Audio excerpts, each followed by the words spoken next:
everyone. How are y'all?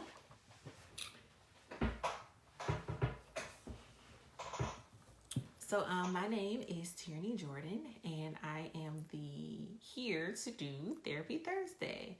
So I'll start with some announcements as we wait for people to join in. So today we have Therapy Thursday. Tomorrow, hey Grayson, hey Christian.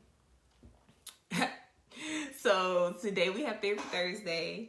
Tomorrow we will have Weekend Warriors with Myron Randall. So he'll be here for that. And then he'll be back again on Saturday for the Context series, which we will be doing on Zoom. So make sure you sign up for our newsletter if you have not already. You can do that by texting the word disruptive to 31996.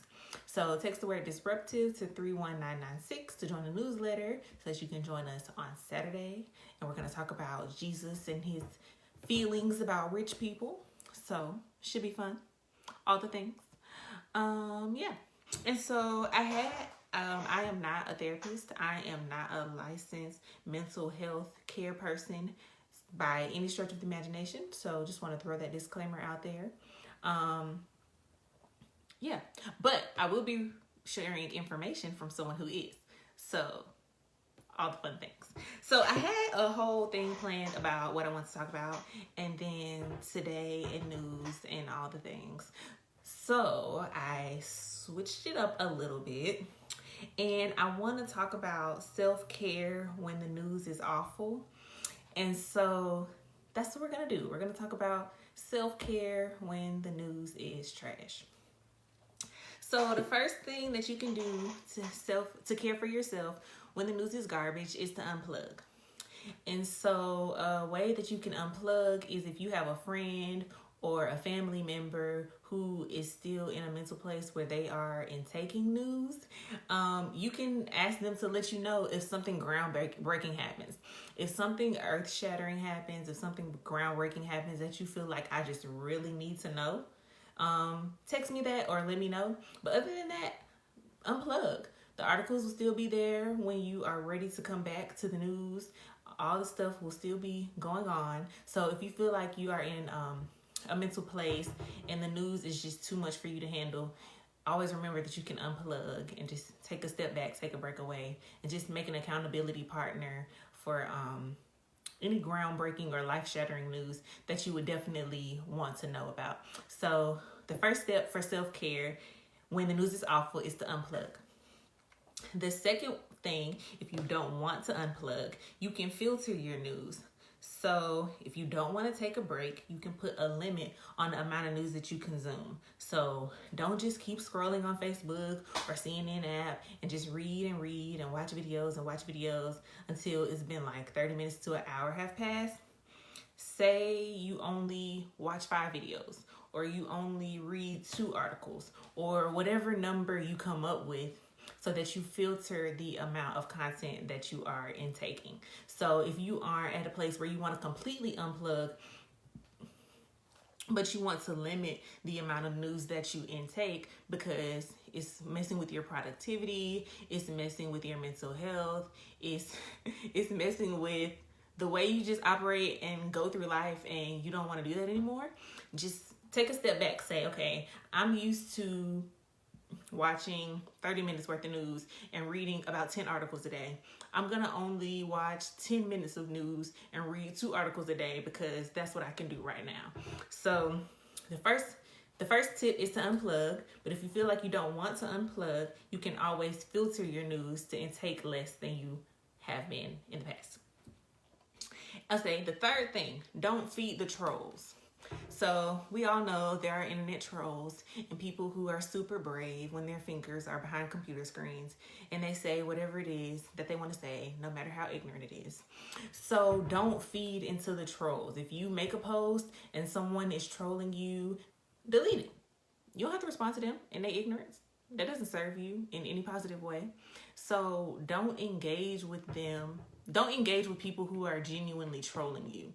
If someone wants to learn more, if someone wants to ask a real question, you can always, right, like Christian said, keyboard gangsters. you can always tell people who have genuine intentions and want to actually learn versus people who are just in your comments or in your DMs for the purpose of causing controversy. So don't feed the trolls. Don't go back and forth with a whole bunch of with people who don't agree with you and who just want to be mean, who want to be rude, and who want to be keyboard gangsters like Christian said, because they're behind the computer just typing their little fingers away, living their best little life, and now you mad. And there's no need for that. You don't have to be mad. You can just block them. You can delete them, and you can move on about your day. So don't feed the trolls. The fourth thing, get support. So have people that you can talk to about what it is and what it is that you're feeling, what it is that you're going through. So if you have family members that you can kind of talk to, talk things out with, if you have friends that you can talk with, talk things out with, if you want to seek professional help, they have a bunch of online services that are available right now. You can text the therapist, you can call and do video chats with them. So there are plenty of ways for you to connect with people to talk about what you're feeling and what you're going through and how the news is affecting you and your productivity and your mental health. But make sure you always have someone you can talk to. Make sure you always have an accountability partner or someone that you know, okay, I see my therapist every 2 weeks, so I know next Wednesday I'm going to be able to talk to her about this, that, and the third. And in the meantime, I'm going to journal. I'm going to write down all the things that are in my head so that when we talk next time, I'll be able to remember what it is that I want to talk about. So make sure you have someone that you can talk to, someone that you can process these things with. And then the last thing I would offer is to share on your own terms. So a lot of people, when the news is awful, tell stories. They're vulnerable and offer like portions of their lives with the rest of the world. And if you don't feel comfortable doing that, then you don't have to do that. And so someone will share a story about a lived experience that they have because that was comfortable for them. But seeing all the shared stories and lived experiences of others shouldn't pressure you into wanting to share a story. If you don't have anything you want to say, don't say anything. Don't feel like because other people are sharing their stories surrounding what's going on in the news and what's going on in society, that that's something that you have to do as well, because you don't. And so if you don't feel comfortable doing that, if that's not going to serve you in a positive way and you don't feel vulnerable enough to share it with the public, then don't. But if you have a story that you want to tell, you could always write it down or write it in a journal. So if something comes up and you don't want to share it with the general public, but you do want to get it out, you can always write those things down. And so when the news is awful, a journal can often be your friend. It could be a place for you to vent. It could be a place for you to get stuff off of your heart and off of your chest. And so just always remember that if a story comes up on the inside of you that you feel like you need to get out but don't want to share with general public, you can always write that down. So I would just, encourage you guys to unplug, to filter your news. Don't feed the trolls because who has time, like #why. Get support and share on your own terms. Yeah, selfies from hospital beds are always interesting. I'll just leave that at that. Interesting is one of my favorite words.